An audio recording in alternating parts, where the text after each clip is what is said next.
भाषण में हमें आरक्षण विरोधी कहा, संविधान विरोधी कहा, हमें देश विरोधी कहा, लेकिन इन्हीं के 3 प्रधानमंत्रियों का जो वाक्य है वो इस सदन में हम पेश करना चाहेंगे।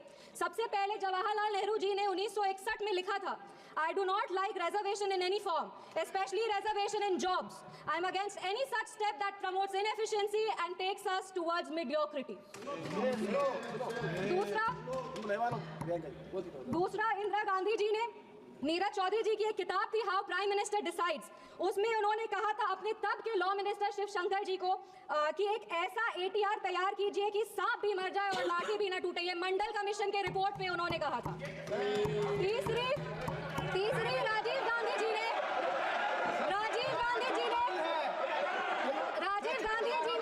एक इंटरव्यू में आलोक मेहता को कहा था मार्च 1985 में, नो प्रमोशन ऑफ।